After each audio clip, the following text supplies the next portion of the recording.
ఆంధ్ర తెలంగాణలో తక్కువ ఫీజులతో high quality results ఇస్తున్న ఏకైక సంస్థ తిరుమల్ ఐఏఎస్ ఇన్స్టిట్యూట్. మంచు బ్రదర్స్ వివాదం ఇప్పుడిప్పుడే ముగిసేలా కనిపించడం లేదు. ఆస్తి తగాదాల గొడవలో మంచు బ్రదర్స్ రోడ్డెక్కారు.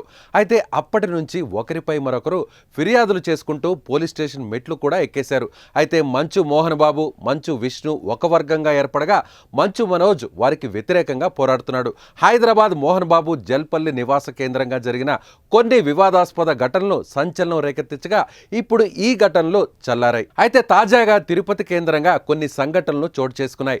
తిరుపతిలో ఉన్న మోహన్ బాబు యూనివర్సిటీని మంచు మనోజ్ సందర్శించేందుకు వెళ్లడంతో పోలీసులు నోటీసులు ఇచ్చారు.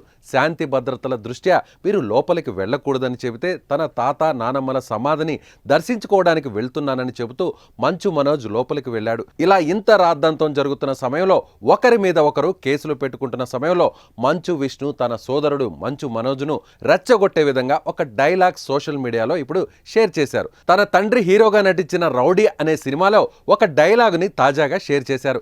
సింహం అవ్వాలని ప్రతి కుక్కకి ఉంటుంది, కానీ వీధిలో మొరగడానికి అడవిలో గర్జించడానికి ఉన్న తేడా కనీసం వచ్చే జన్మలో అయినా తెలుసుకుంటామన్న ఆశ అంటూ తన తండ్రి మోహన్ బాబు చెబుతున్న డైలాగ్ని షేర్ చేశాడు విష్ణు. ఇది రౌడీ సినిమాలో తనకు ఫేవరెట్ డైలాగ్ అని చెప్పుకొచ్చారు. మోహన్ బాబు నట ప్రస్థానానికి 50 ఏళ్లు పూర్తవుతున్న నేపథ్యంలో ఈ డైలాగ్ షేర్ చేసినట్లు పేర్కొన్న విష్ణు ఈ సినిమాలో ఉన్న ప్రతి డైలాగు ఒక స్టేట్మెంట్ అంటూ కామెంట్ చేశారు.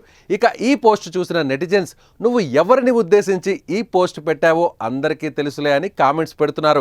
ఓ రకంగా మనోజ్ను ఉద్దేశించే విష్ణు పోస్ట్ చేశారంటూ మరికొందరు కామెంట్స్ చేస్తున్నారు. మొత్తానికి మంచు వారి ఫ్యామిలీలో మొదలైన వివాదం రోజు రోజుకు పెనుదుమారంగా మారుతోంది. మరి మీకేమనిపిస్తుంది ఈ వివాదం చూస్తే? ఖచ్చితంగా కామెంట్ చేయండి.